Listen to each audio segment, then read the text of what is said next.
انتخابات کی تاریخ جو ہے وہ کوئی زیادہ خوشگوار نہیں ہے۔ قوموں کے ہاں جو بحران حل ہوتے ہیں، مسائل حل ہوتے ہیں، قومیں آگے بڑھتی ہیں، اپنے مستقبل کا لائے عمل بناتی ہیں، حکمت عملی بناتی ہیں، وہ الیکشن کے بعد ہوتا ہے۔ ایک سباؤ آتا ہے، ایک ٹھہراؤ آتا ہے، ایک اطمینان، آسودگی اور یقین کی لہر پھیلتی ہے۔ ہمارے ہاں ایسا نہیں ہوتا، اور یہ سلسلہ 1970 سے جاری ہے۔ یعنی پہلے تو آپ یہ تصور کیجئے کہ 1947 میں پاکستان بنتا ہے، 23 سال ہم انتخابات نہیں کرا سکتے۔ پہلے انتخابات جب ہونے لگتے ہیں 1958 میں تو ایک طویل مارشل لا آ جاتا ہے، انتخابات سے پہلے ہی آ جاتا ہے۔ دوسرے انتخابات ہوتے ہیں جو 1970 میں ہوتے ہیں، بلکہ پہلے ہوتے ہیں کیونکہ 58 والے ہو نہیں سکے۔ اس وقت ایک اکثریت کا فیصلہ جو ہے وہ تسلیم نہیں کیا جاتا، لہذا ملک ٹوٹ جاتا ہے۔ یہ پہلی مثال ہے ہمارے عوامی اور عام انتخابات کی جو انتہائی دل شگاف ہے اور انتہائی افسردہ کرنے والی ہے، افسوسناک ہے۔ دوسرے انتخابات ہوتے ہیں 1977 میں، اس میں بھی دھاندلی کا شور اٹھتا ہے، اسی طرح مذاکرات ہوتے ہیں، باتیں ہوتی ہیں، سیاسی جماعتیں کشمکش کرتی ہیں، آپس میں گتھیاں سلجھا نہیں سکتی۔ نتیجہ یہ ہے کہ پھر ایک 11 سالہ مارشل لا ہمارا مقدر ہو جاتا ہے۔ ایک انتخابات ملک توڑ دیتے ہیں، دوسرے انتخابات 11 سال مارشل لا کا تحفہ دے دیتے ہیں۔ بعد میں بھی جتنے انتخابات ہوئے، کسی حکومت کو اپنی میعاد پوری نہیں کرنے دی گئی، کوئی وزیر اعظم اپنی میعاد پوری نہیں کر سکا۔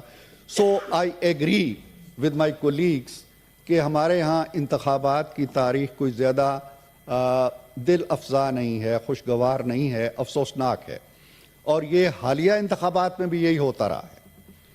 یعنی بہت ذکر ہوا لیکن 2018 کے انتخابات کا ذکر نہیں ہوا۔ 2018 میں کیا ہوا تھا؟ 2024 کا ہم نے رونا رویا، ایک شام غریباں کی کیفیت بپا کی، لیکن کاش ہم 2018 کا بھی ذکر کرتے۔ میرے بہت ہی محترم دوست نے کہا کہ علی ظفر صاحب نے کہ جو آج ہنس رہے ہیں کل وہ پھر سزائیں انہیں ملے گی تو وہ روئیں گے۔ یہی بات اگر وہ 2018 میں جب انہوں نے حکومت سنبھالی تھی اور ہماری سزاؤں پہ کہہ لگا رہے تھے اور نواز شریف کو جیل جانے پہ ہنستے تھے، یہ بات اس وقت یاد آنی چاہیے تھی۔ یہ بات آج نہیں یاد آنی چاہیے۔ ہم ہنس نہیں رہے ہیں، ہم کسی کا مذاق نہیں ہو رہا۔ 2018 میں جو کچھ ہوا وہ تاریخ کا ایک سیاہ باب ہے۔ کس طرح رات کو اب کہتے ہیں جی کہ 10 گھنٹے الیکشن، 4 دن بعد نتائج کا اعلان ہوا تھا، اور اس طرح وہ برستے رہے، کبھی رات کو، کبھی دن کو، کبھی شام کو۔ ایسے نہیں ہے، اس وقت بھی بہت کچھ ہوا، شاید آج بھی ہوا ہو، اور اگر آج ہوا ہے تو وہ پورے ملک میں ہوا ہے، وہ صرف پنجاب میں نہیں ہوا، وہ صرف بلوچستان میں نہیں ہوا، وہ خیبر پختونخوا میں بھی ہوا ہے۔ اگر یہاں پہ ایک الیکشن کمشنر ہے تو کیا خیبر پختونخوا میں امام کعبہ نے الیکشن کرائے ہیں؟ کیا وہاں یہی الیکشن کمشنر نہیں تھا؟ کیا وہاں کوئی امام ابو حنیفہ جو تھے آ کے بیٹھے ہوئے تھے الیکشن کمشنر کے طور پر؟ ایسے نہ کریں۔ اگر خرابی ہوئی ہے، ہمہ جیت ہوئی ہے، اس خرابی کا نقصان شاید مجھے بھی ہوا ہو، آپ کو بھی ہوا ہو۔ اگر فیئر بات کرنی ہے تو فیئر بات کریں۔ اگر الیکشن متنازع ہیں تو یہ نہیں ہے کہ آپ کے ہاتھ میں جو فارم 45 ہے وہ تو قرآن کا ورق ہے، اور میرے ہاتھ میں جو فارم 45 ہے وہ پلید ہے اور ناپاک ہے۔ ایسے نہیں ہوتا نا، ایسے نہیں ہوا کرتا۔ ترازو کو اس طرح سے امبیلنس نہ کریں۔ اور یہ بھی دیکھیں کہ 2013 میں جب الیکشن ہوئے ہیں،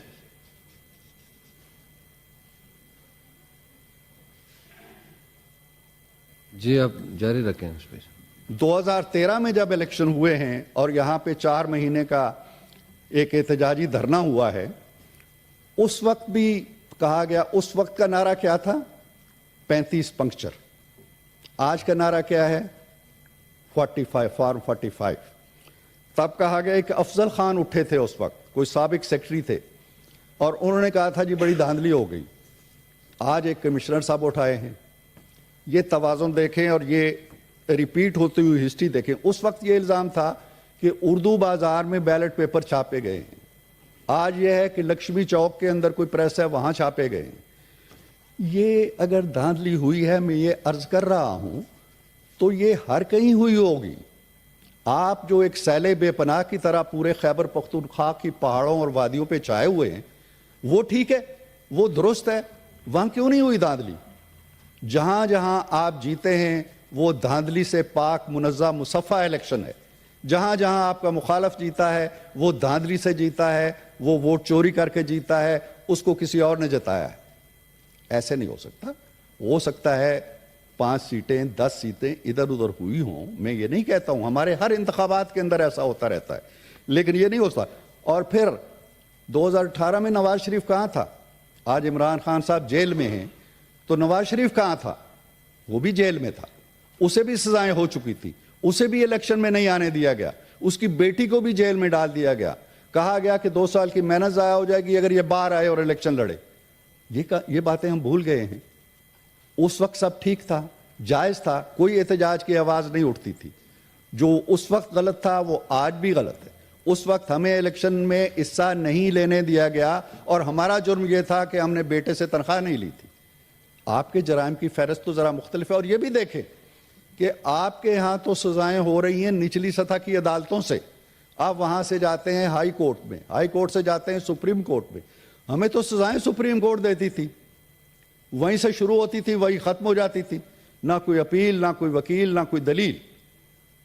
یہ ہمارے ساتھ ہوتا رہا ہے. اور پھر بھی ہم نے 2018 میں بھی آ کے ہم وہاں بیٹھ کے اور آرام سے اپوزیشن کے طور پر اپنا کردار ادا کیا. سڑکوں پہ بھی نہیں گئے، واویلا بھی نہیں کیا. دنیا جانتی ہے کیا ہوا تھا. تو خدا کے لیے آپ بھی اس نظام کو بچانے کے لیے، اس نظام کے دفاع کے لیے آگے بڑھیں. میں ایک اور چیز جناب چیئرمین بتانا چاہتا ہوں. مشاہد صاحب یہ آج بھی آزاد ہیں، پی ایم ایل این کے نہیں. ہمارے بہت سے جی ہاں، یہ ہمارے بہت سے کولیگ جو سینٹ میں بیٹھے ہوئے ہیں، ہمارے بھی ٹکٹ چھینے گئے تھے، ہمارے بھی سمبل چھینے گئے تھے، ہمارے ٹکٹ منسوخ کیے گئے تھے، اور ہم آج تک آزاد بیٹھے ہوئے ہیں. ہمارے نام کے سامنے پی ایم ایل این نہیں لکھا ہوا. ہم کسی وات المسلمین میں شامل نہیں ہوئے، ہم کسی سنی کونسل میں نہیں گئے.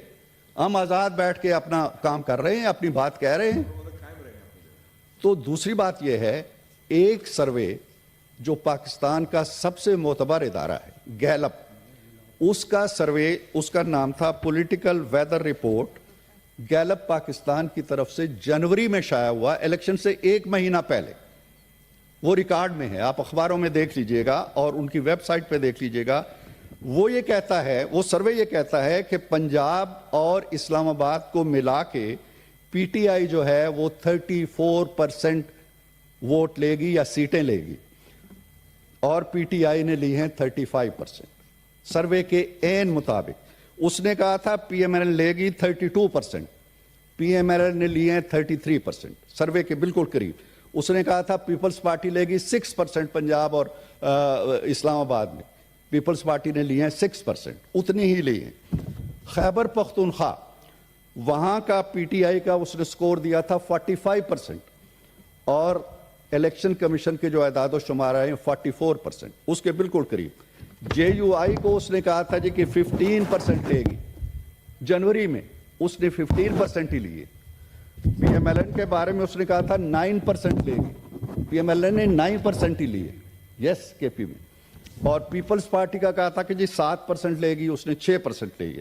سندھ میں پیپلز پارٹی کا اس نے کہا تھا 44% لے گی، 44% ہی لیے. اور کے پی میں اے این پی کا سکور تھا 7% جو 6%. یہ جنوری میں یہ اعداد و شمار آئے ہیں جو آج کے الیکشن کے نتائج کے عین مطابق ہیں. میں یہ عرض کر رہا ہوں کہ جب آپ مولانا فضل الرحمان کے ہاں جا سکتے ہیں، جن کے بارے میں آپ کی رائے ڈھکی چھپی نہیں ہے، جن کو آپ نے پتہ نہیں کون کون سے القابات سے نوازا اور ایک عالم دین کو رسوا کیا، تمسخر اڑایا جلسوں میں، اس کے گھر کوچہ رکیب میں سر کے بال آپ جا سکتے ہیں. کس لیے؟ کہ آؤ ہمارے ساتھ احتجاج کرو.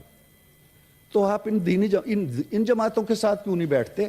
ان کے ساتھ بیٹھیں جو جمہوری کریڈنشلز رکھتی ہیں، جو پارلیمنٹ کے اندر اگر مل جائیں تو 2/3 اکثریت بنتی ہے، ان سے بھی بات کر لیں. آپ فرمان جاری کرتے ہیں جی کہ سب کچھ ہو جائے گا، پی ایم ایل این سے بات نہیں ہوگی، پی پی پی سے بات نہیں ہوگی. یہ کون سا نظام ہے؟ آپ حکومت میں ہوتے ہیں تو ہاتھ نہیں ملاتے، آپ اپوزیشن میں ہوتے ہیں تو ہاتھ نہیں ملاتے. کیا جمہوریت اس طرح چلتی ہے؟ یہ ایوان بھی ہے، میدان بھی ہیں، سارا کچھ ہے، لیکن کیا سیاست میدانوں میں ہونی ہے؟ آ جائیں ایوانوں کے اندر، احتجاج کریں، عدالتیں موجود ہیں، فورم موجود ہیں. اب الزام تراشی، گالی، پتھر زنی، یہ سیاست اب میرا خیال ہے ختم ہو جانی چاہیے. ایسا نہیں ہے کہ 2018 کا آپ دور گزارا، ہمیں بھی آپ نے جیلوں میں ڈالا، لوگوں کو سزائیں سنائیں، نیب کو پیچھے لگایا، اداروں کو پیچھے لگایا. سر 2 منٹس مجھے اور چاہیے. لیکن ہم لوگ چلتے رہے، ہم نے نہ بائیکاٹ کیا، نہ ہم نے استعفے دیے. آپ کو تو پارلیمانی سیاست سے کوئی تعلق ہی نہیں لگتا. 2002 میں پہلی دفعہ خان صاحب آئے، مستعفی ہو کے چلے گئے. 2008 کا الیکشن نہیں لڑا. 2013 میں آئے تو دھرنے دیتے رہے اور آخر میں استعفے دے دیے. 2018 میں بیٹھے رہے، لیکن جب حکومت ٹوٹنے لگی تو اسمبلی توڑ دی. یہ جمہوری کیریکٹر نہیں ہے. جمہوری کیریکٹر یہ ہے کہ خندہ پیشانی کے ساتھ آپ کے دل کے اوپر چوٹ لگی ہوگی، ہمارے دل پہ بھی لگی ہوگی، ہم بھی پتہ نہیں کیا اعداد و شمار بنائے بیٹھے ہوں گے، آپ بھی بنائے بیٹھے ہوں گے. لہٰذا آئیے ان دل شگاف چیزوں کو سامنے رکھنے کے بجائے اور چھوٹی چھوٹی جماعتوں کے چھتری تلے پناہ دینے کے بجائے، کتنا اچھا لگے گا کہ اتنی بڑی پی ٹی آئی جس نے 92 کے قریب سیٹیں لی ہے، وہ پی ٹی آئی نہیں کہلائے گی، وہ وحدت المسلمین کہلائے گی، وہ سنی کونسل کہلائے گی. کتنا مزہ ہے آپ کو. میں اب اس پہ اس سے زیادہ کچھ نہیں کہنا چاہتا. انتخابات کے حوالے سے اگر کنسرن ہیں، ایوان میں آئیں، حلف اٹھائیں، اپوزیشن کا کردار ادا کریں.